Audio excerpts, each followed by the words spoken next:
ஒரு ரீல் வந்தது பாத்தீங்களா? அவர் வந்து ஒரு இடத்துல சத்தம் போடுறாரு, கத்துறாரு, எல்லாமே பண்றாரு. ஆனா நீங்க வந்து புரிஞ்சுச்சா அப்படின்னு புரிஞ்சுன்னு சொல்றது. பார்த்தேன். வீட்ல அப்படிதான் பண்ணுவார். நானு ஒரு சில விஷயத்த நான் கவனிக்கவே மாட்டாரு. நீங்க பார்த்திருப்பீங்க. பிக் பாஸ் பேசுறதே சரியா கவனிச்சிருக்க மாட்டேன். எதனா யோசிச்சுட்டே இருப்பார். நான் அப்ப கொஞ்சம் சத்தமா பேசினா தான் கவனிப்பார். அதான் நான் அப்படி திரும்ப கேட்டேன்.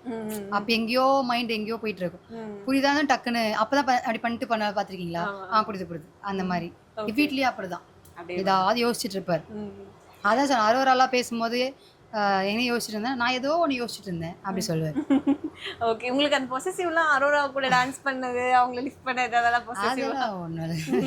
இருக்கு மனசுக்குள்ள. அப்புறமா பொசசிவ்லாம் ஒன்றும் இல்லை. அது அவங்க எப்படி சொல்றது, ஃப்ரெண்ட்லியாக தானே பண்ணுறாங்க. நமக்கு தெரியல ஒரு விஷயத்தை பார்க்கும்போது இவங்க தப்பான எண்ணத்தில் பண்ணுறாங்களா, இல்லை 2 பேருக்கும் அந்த எண்ணம் இல்லைன்னும் போது நம்ம அதை தப்பாக நினைக்க வேண்டியது அவசியமே இல்லை. உங்க toilet cleaner bison toilet cleaner குவாலிட்டியை விட பெட்டர்னு நிரூபிச்ச உங்க மொத்த பணமும் ரீஃபண்ட் இப்போது 79 ரூபாயில்.